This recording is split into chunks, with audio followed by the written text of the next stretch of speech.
The Zephyrian council chambers fell silent as Ambassador Kethvar's crystalline form flickered with agitation. 3 days had passed since their exploratory fleet had vanished near the galactic rim, and the implications were terrifying. They were investigating the human settlement on Kepler 442b, Kethvar announced, his voice resonating through the translators. All 17 ships gone. Admiral Vexitani of the Hegemony Defense Force leaned forward, her scaled hide rippling with concern. Humans are a primitive species. Their technology is centuries behind ours. How could they? That's what we assumed, interrupted Dr. Yilanesh, the council's xenobiologist. But our assumptions may have been catastrophically wrong. On the remote human colony of New Haven, Jackson Martinez wiped the sweat from his brow as he emerged from the underground facility. The massive excavation had taken 3 years to complete, but it was finally ready. Beside him, Dr. Lily Chen consulted her tablet, her expression grave. The quantum resonance field is stable, she reported. Jackson, are you absolutely certain about this? Once we activate the network, there's no going back. Jackson gazed up at the alien ships that had been orbiting their world for the past week. 17 massive vessels that dwarfed anything humanity had ever built. The settlers had watched helplessly as the aliens conducted their surveys, treating New Haven like a laboratory specimen. They think we're insects, Lily. Just another primitive species to catalog and control. His jaw tightened. Time to show them what this insect can do. Lily nodded reluctantly. She had spent 5 years developing the technology, never imagining it would be used like this. The archaeological sites on Earth, Mars, and the 12 colony worlds are all connected now.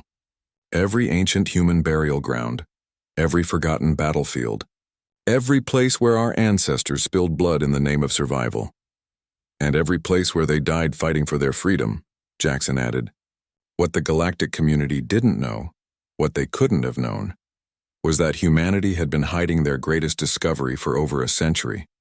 In 2157, while excavating ancient ruins on Earth, archaeologists had uncovered something impossible. Technology that predated human civilization by millennia, yet was somehow perfectly compatible with human neural patterns. The artifacts suggested that Earth had been visited before, seeded with dormant technology that would only activate when humanity reached a certain level of development. More disturbing still, the technology seemed designed specifically for warfare, not conquest but defense. As if someone, or something, had known that humanity would one day need to fight for its very existence. Initiating quantum entanglement with archaeological network, Lily announced, her fingers dancing across the control panel. Jackson, the power requirements are enormous. We're drawing energy from every settlement simultaneously. Across human space, lights dimmed as the network awakened. On Mars, the ancient burial sites of the first colonists began to hum with invisible energy. On Europa, the memorial gardens dedicated to those lost in the ice mining disasters started to resonate. On every world humanity had touched, every place where human blood had been spilled in the struggle for survival, dormant technology stirred to life. The Zephyrian fleet commander, Velthak, was reviewing his invasion protocols when his sensors detected the anomaly. What is that energy signature? It's coming from everywhere at once. His tactical officer's voice trembled. Sir, quantum distortions are manifesting throughout human space. The readings they're impossible. The power levels exceed our entire fleet's output by several orders of magnitude. In the underground facility, Jackson placed his hand on the activation console. The ancient technology recognized something in his genetic code, in the accumulated history of human struggle encoded in his very DNA. For a brief moment, he felt connected to every human who had ever lived, fought and died for freedom. The network is online, Lily whispered, awe and terror mingling in her voice. Jackson, I'm reading energy signatures that match theoretical models for planetary-scale weapons.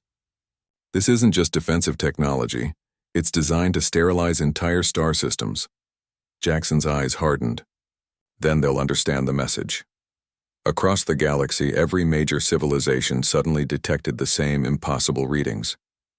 Quantum signatures that defied known physics were emanating from the galactic rim, from the primitive human settlements that everyone had dismissed as insignificant. The Zephyrian Council reconvened an emergency session as reports flooded in from their scientists. The energy patterns were unlike anything in their databases, but the mathematical models all pointed to the same terrifying conclusion. Humanity possessed the capability to reduce entire civilizations to ash.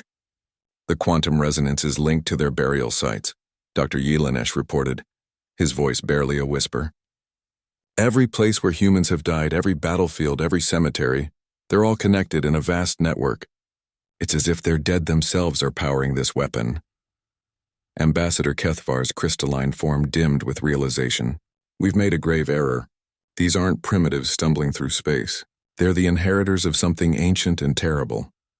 On New Haven, Jackson stood before the communication array as messages poured in from across the galaxy. Every major power was requesting immediate diplomatic contact. The tone had changed dramatically from the condescending surveys of a week ago. "Looks like they want to talk now," he said to Lily. She studied the readings on her tablet, still trying to comprehend what they had unleashed. "Jackson, the archaeological evidence suggests this technology has been dormant for over 10,000 years. Someone left it here specifically for us. But why?" Jackson activated the communication array, his voice carrying across space to the assembled galactic powers.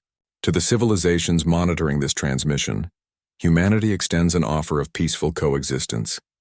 We seek only to live free on our worlds, to explore and grow as we see fit. He paused, looking up at the alien ships that were now maintaining a respectful distance. But understand this, we are not the primitives you believed us to be. We carry the legacy of those who came before, and we will not be conquered, enslaved, or controlled. The choice is yours. Respect our sovereignty, or learn why the ancients left us the tools to reduce civilizations to ashes. The quantum network hummed with potential energy, every human grave across the galaxy, standing as a silent testament to the price of underestimating humanity's will to survive. The galactic community would never make that mistake again.